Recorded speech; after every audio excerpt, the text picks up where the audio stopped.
عزيزي المشاهد، اهلا بيك. في البدايه عايزك تعرف ان انا مش هاوي، ياما وقفت قدام الكاميرا وحاولت كتير جدا والله ان انا اتكلم في الجد لوحده وفي الهزار لوحده، بس ما قدرتش. علشان كده بوعدك ان هتكلم في مواضيع مفيده بالتاكيد هنستفاد منها كلنا، ولكنها لن تخلو من الهزار. لازم اسف.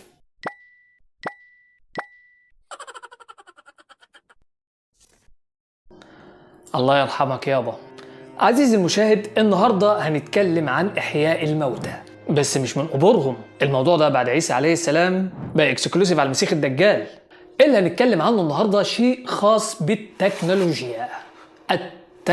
التكنولوجيا يعني حاجه كده لا لها علاقه بالميتافيزيقا ولا بالميسيولوجيا، ما بيجمعهمش غير اللوجيا اللي في الاخر دي، واحنا مش عايزينها معانا. انا هتكلم عن المحاكاه الرقميه للموتى، وبصراحه الموضوع ده بيلمس وتر حساس عندي لان انا يتيم اب وام. واستغلالا للحظه دي بدعوكم للاشتراك في القناه، صدقه جاريه على امواتكم. صلى على النبي كده واغزي الشيطان واشترك في القناه.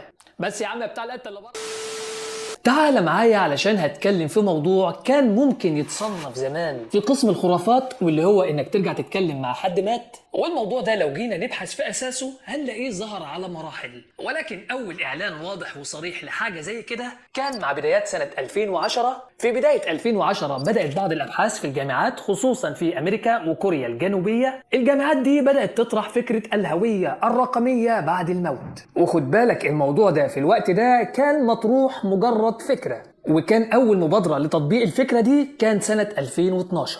وده وقت ما ظهرت بعض التطبيقات الصغيرة اللي مش مشهورة، واللي كانت بتخلي الشخص يسجل رسائل أو فيديوهات وتتبعت لحبايبه بعد ما يموت أو لأعدائه، مش فارقة. يعني لو عايز تشتم مديرك في الشغل مثلا وما انتش قادر خوفا على أكل عيشك، فممكن تروح شركة زي دي تنفذ عن نفسك، تسجل فيديوهاتك وتظبط كلماتك وتقول لهم يا جماعه الحاجه دي تعرضوها بعد ما اموت. وفورا اول ما تتكل على الله وتتحط في كفنك وتدخل تربتك تبدا الشركه دي فورا تبعت الرسائل دي لمديرك. بس المشكله هنا ان ممكن مديرك يموت قبل منك، وفي حاله زي دي مش هتاخد طارك، ويمكن هو يسبق ويشتمك قبل منك. فعلشان كده الفكره دي عمليا كانت غير قابله للتطبيق. وعلشان كده بدأ القائمين على فكرة المحاكاة الرقمية للموتى يشتغلوا على حاجة تانية. وهنا تتصدر شركة مايكروسوفت الموقف وقت ما أعلنت سنة 2015 عن اختراع شات بوت بيحاكي شخص متوفي. والموضوع ده كده ببساطة وبدون لعبكة في الكلام معناه ان الحاج او الحاجه الله يرحمهم او يطول لك في عمرهم، ولكن احنا هنا بنتكلم عن اللي الله يرحمهم. الحاج والحاجه الله يرحمهم ممكن يبعتوا لك شات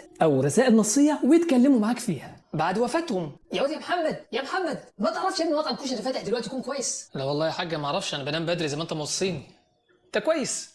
وده ببساطة مايكروسوفت عملته عن طريق انها لمت بيانات الشخص المتوفي ده كلها من على الانترنت ومن على السوشيال ميديا، وبدأوا يشوفوا طريقة كتابته وطريقة كلامه. يعني الحاج الله يرحمه لو كان بيحب يكتب لك على الشات بدل ما يعمل لك الايموشن بتاع الابتسامة، الشات بوت ده هيكتب زي ما كان الحاج الله يرحمه بيكتب بالظبط. وربنا يبارك لكم في حبايبكم جميعا، انا بس بوصل الفكرة. يعني وقت ما تفعل برنامج زي ده هتبقى قاعد على فيسبوك تلاقي الحاج طالع بيمسي عليك، ولو طنشته ممكن يزعل منك واحتمال يشتمك بأقصى الألفاظ. ما تقوم يا ابن ايه ده؟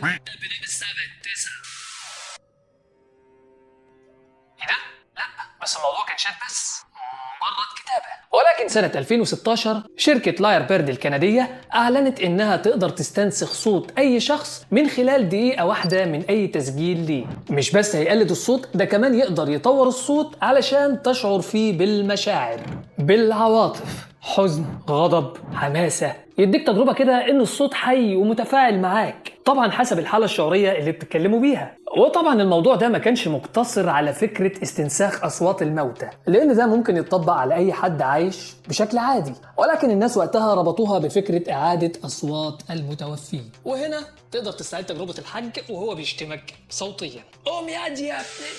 فدي البداية. الموضوع بدأ كتابة، بعد كده صوتي، وواحدة واحدة كده لحد ما نوصل مع بعض للمسيح الدجال في الآخر. بس خد المعلومة كده واحدة واحدة واصبر عليا. سنة 2017 كوريا الجنوبية كانت أول ما نستخدم تقنيات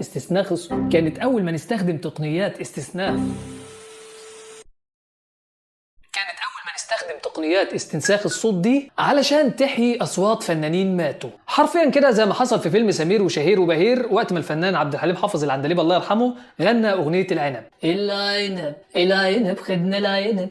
ايه اللي انا بهببه ده؟ لو اتفتحت في الغنى الفيديو مش هيخلص. سنة 2019 بعض الشركات بدأت تعرض خدمة اسمع صوت قريبك المتوفي بيحكي لك قصة. قريبك المتوفي هيحكي لك قصة، يعني ممكن تكون ماما، بس بالنسبة لي انا الموضوع ده مش هيحصل، لان انا قبل ما انام ما كانتش امي بتحكي لي قصة، كانت بتقرصني من لباليبي عقابا ليا على مجمل اعمالي طول النهار. سنة 2020 بدأت تكنولوجيا تحريك الصورة وادخال عنصر الصوت عليها علشان الصورة تتحرك وترد عليك. اما بالنسبة بقى للمحاكاة ال3D والافاتار اللي هو المتوفي مجسم كده قدام عينيك، فالموضوع ده بدأ كخيال علمي سنة 2016 في مسلسل، في حلقة اسمها، والحلقة دي بتحكي عن آش اللي هو توفى في حادثة، وده خلى مرسى خطيبته تدخل في حالة حزن شديد جدا علشان يجي ليها المنقذ بعد كده في صورة صاحبتها اللي بتقول لها عن خدمة جديدة اسمها ستارت اب. والخدمة دي بتسمح للشخص انه يتواصل مع نسخة ديجيتال من اصدقائه وحبايبه بعد الموت. وموضوع النسخة الديجيتال ده بيشجع مرسى على انها تخوض التجربة،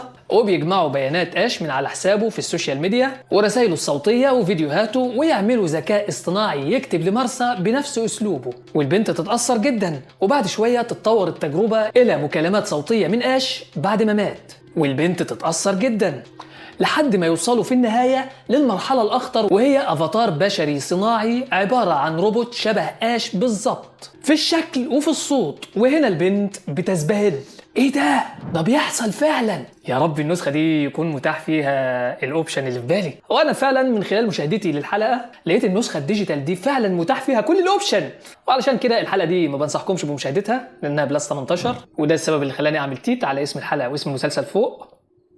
المهم في النهاية ان مرسى ما بتبقاش مبسوطة لانها بتكتشف ان مهما كان الروبوت ده متطور فمش هو آش، مفيش فيه روح آش ولا ردود افعاله الطبيعية. وطبعا زي ما تعودت البشرية ان الموضوع دايما بيبدأ بخيال وفجأة نفتح عينينا على انه بقى واقع، زي حاجات كتير جدا، مكالمات الفيديو، الهولوجرام، الساعات الرقمية اللي الواحد بيتكلم فيها. فعشان كده كان من الطبيعي جدا ان الفكرة اللي في المسلسل دي تتطور وتطلع على الواقع وتبقى حقيقة. وده حصل فعلا سنة 2020 في التجربة الكورية المؤلمة جدا من وجهة نظري. التجربة دي اسمها I Meet You، وده عبارة عن برنامج وثائقي على قناة MBC في كوريا الجنوبية. حصل في البرنامج ده انه عن طريق استخدام تقنية VR والذكاء الاصطناعي طبعا، ان ام بتقابل بنتها المتوفية، وبنتها دي كان عندها 7 سنين وقت ما ماتت. بعد 4 سنين الام قابلتها، والله شيء صعب.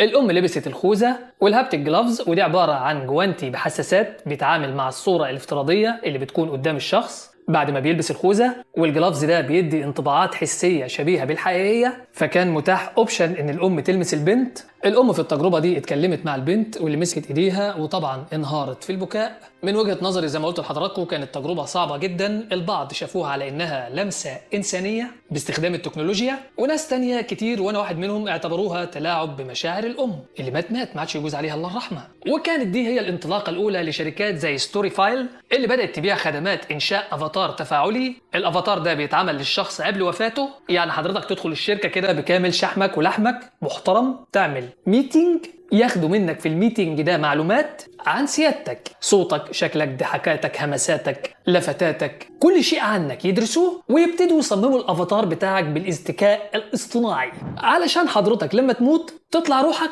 ويطلع منك كمان نسخة ديجيتال. النسخة دي طبعا بتتعامل مع حبايبك، تطلع بقى تحابي اللي تحابيه وترزل على اللي كنت بترزل عليه. وبصراحة الفكرة كانت فشيخة وبتلبي رغبات الشخصية النرجسية التي تسعى إلى الخلود. أنا ما متش عبد المنعم إبراهيم. ولكن مع انتشار تقنيات زي الGPT والDID الموضوع بقى اسهل كتير انك تتعامل مع افاتار حي بالصوت والحركه والملامح من خلال كام صوره كده وكام فيديو، بعيدا عن التعقيدات اللي كانت عاملاها شركه ستوري فايل، انك تروح وتتصور وتتكلم ويحطوك على قالب ويشدوك ويشوفوا مقاساتك، والكلام ده كله ما كانش موجود خلاص. الGPT والDID حلوا المشكله طبعا، ومن خلال التطور ده واضح جدا ان الموضوع رايح في حته تانية خالص، حاجة كده أشبه بالسحر. طبعا مع تدخل الهولوجرام في حاجة زي كده ناهيك طبعا عن عمل الروبوتات المطابقة للشخصيات المتوفية، ولكن الموضوع ده كله على بعضه كده بيثير جدل أخلاقي كبير، نفس الجدل اللي كانت عمل أيام الاستنساخ في تسعينيات القرن الماضي.